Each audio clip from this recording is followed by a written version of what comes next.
আমার আজকের আলোচনার টপিক হচ্ছে বিদ্যুৎ বিলে ৯৬ বা বিদ্যুৎ বিল যে অসহনীয় সাধারণ গ্রাহকের জন্য সে বিষয়ে একটা কথা বলতে চাই। আমার হাতে একটি বিদ্যুৎ বিলের কপি আপনারা দেখতে পাচ্ছেন। আমার হাতে একটা বিদ্যুৎ বিলের কপি দেখতে পাচ্ছেন। এটা আমার ব্যক্তিগত বিদ্যুৎ বিল, আমার নিজের। এটা হচ্ছে একটি আবাসিক বিদ্যুৎ বিল। আমি একটু কথা বলবো, এখানে বেসিক কিছু বিষয় নিয়ে কথা বলবো, আমার একটু কমপ্লেন বা সকলের মাধ্যমে শেয়ার করতে চাই। সাধারণত আমরা জানি বাড়িতে আমাদের যে পয়েন্টগুলো আছে, ধরেন চারটা লাইট, চারটা ফ্যান, একটা মোটর, একটা রেফ্রিজারেটর, সব কিছু মিলিয়ে ধরেন আপনার জানুয়ারি মাসের বিল ছিল ৬০০ টাকা, একই পয়েন্টে এক ইউনিট উঠতো। ফেব্রুয়ারিতেও ছিল তাই, মার্চেও ছিল তাই, এপ্রিলে এসে আপনার এটার বিল হয়ে গেল ডাবল। যেমন আমার হাতে যে বিদ্যুৎ বিলের কপিটা দেখতে পাচ্ছেন, এই বিদ্যুৎ বিলের সারা বছর এটার বিল যা থাকে, হঠাৎ করে ২-১ মাস যাবত আমরা দেখতে পাচ্ছি এটার বিল ডাবল।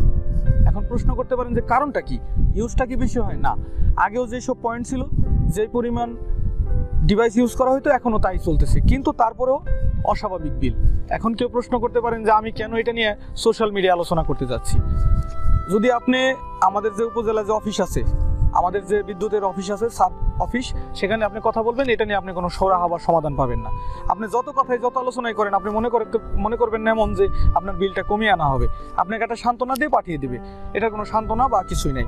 আমি একটি যে বিষয় জানতে চাই, একটি আবাসিক বিলের আমি এত হাজার টাকা ব্যয় করে বিদ্যুৎ বিলের সব কিছু ডিভাইস সংগ্রহ করেছি, লাইন এনেছি, খুঁটি এনেছি, তারপর আমাকে ৪২ টাকা দিতে হবে ডিমান্ড চার্জ, ১০ টাকা দিতে হবে মিটার ভাড়া। এটা নয়, মেনে নেওয়া যায় ১০ টাকা মিটার ভাড়া দিতে হলো, কিন্তু আমার একটা প্রশ্ন হলো, মিটারটা তো আমার টাকায় কেনা। এই মিটার আনার জন্য আমি গভর্নমেন্টকে প্রায় ১৮৫৬ টাকা বা ১৮০০ সামথিং টাকা দিয়েছি, তাহলে আমি কেন মিটার ভাড়া দেবো? এটা আমার টাকায় কেনা মিটার। এরপর আমাকে দিতে হবে ডিমান্ড চার্জ। আমি কেন ডিমান্ড চার্জ দিব? এটা গভর্নমেন্ট একটা প্রতিষ্ঠানকে দিয়েছে, তার দায়ভার তার, আমরা তাকে প্রতি মাসে বিল দিচ্ছি, আমরা ইউজ করছি এবং বিল দিচ্ছি, ডিমান্ড চার্জ। এরপরে ৫% ভ্যাট, সেটা নয় গভর্নমেন্টকে দিলাম, দেশের উন্নয়নের জন্য ট্যাক্স আমাকে দিতে হবে, সেটা আমি দিতে পারি, সব কিছুই মেনে নেওয়া যায়।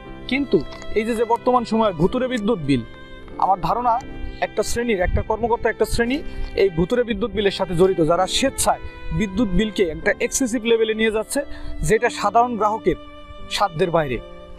এটা আমার বাড়ির একটি বিদ্যুৎ বিলের কপি। আমি বাজারে আমার একটা প্রতিষ্ঠান আছে, সেখানকার একটা বিদ্যুৎ বিলের কপি নিয়ে কথা বলবো। আমার ১ মাসে বিদ্যুৎ ইউজ হয়েছে ৫ ইউনিট, যার বিদ্যুৎ বিল ৫-১৩-৬৫ টাকা, কিন্তু আমার এই মিটারের ডিমান্ড চার্জ হচ্ছে ৯০ টাকা। এটা আমার জন্য মনে হয় যে আকাশ কুসুম কল্পনা, কারণ বিদ্যুৎ বিল ৬৫ টাকা, আমার ডিমান্ড চার্জ ৯০ টাকা। এটা কি ভাবা যায়?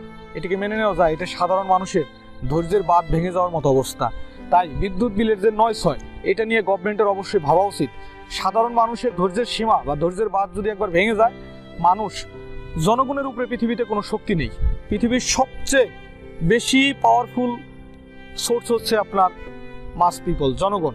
তাই জনগণের এই বিদ্যুৎ বিলের বোঝা যদি লাঘব না করা হয়, এইটাকে যদি এখনই আমলে নিয়ে ব্যবস্থা না নেওয়া হয়, সাধারণ মানুষের বাঁধ ছিঁড়ে যাবে, মানুষ ধৈর্যের সীমা হারিয়ে ফেলবে। যে পরিমাণ বিদ্যুৎ বিলে ৯৬ হচ্ছে, এটা আমাদের জন্য অত্যন্ত কষ্টকর এবং লজ্জাজনক।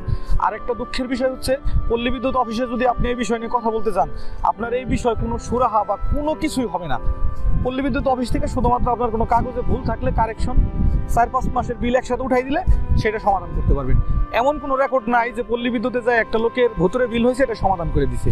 যেমন আমার এই বিলটা প্রতি মাসে ৬০০-৭০০ টাকা হয়, এখন হঠাৎ করে ধরেন ১,১২০০ টাকা। এখন আমার প্রশ্ন, আমি আগেও যা ব্যবহার করতাম, যে পরিমাণ ব্যবহার করতাম, এখনও তাই হয়। আর এটা নিয়ে কোনো সমাধান করার মতো কোনো অপশন নেই। তাই বিদ্যুৎ বিলের সাথে যারা জড়িত আছেন, গভর্নমেন্ট, নন গভর্নমেন্ট, সাধারণত আমরা জেনে থাকবো যে বিদ্যুৎ বিলটা একটি প্রাইভেট লিমিটেড কোম্পানি বা বেসরকারি কোম্পানি ডিল করে থাকেন। তাই তাদের উচিত মানুষের কষ্ট লাঘব করা এবং বিদ্যুৎ বিলে যে ৯৬ হচ্ছে, এই বিষয়টা আমলে নেওয়া। আমি এখানে বিদ্যুৎ বিল অনেক কথা বললাম, আমার কোনো ইনফরমেশন ভুল হয়ে থাকলে ক্ষমা সুন্দর দৃষ্টিতে দেখবেন, এবং যদি কোনো ইনফরমেশন ল্যাকিংস থাকে, আমাকে অবশ্যই অল্টারনেটিভ ইনফরমেশন থাকলে দিয়ে সহযোগিতা করবেন। সকলকে ধন্যবাদ।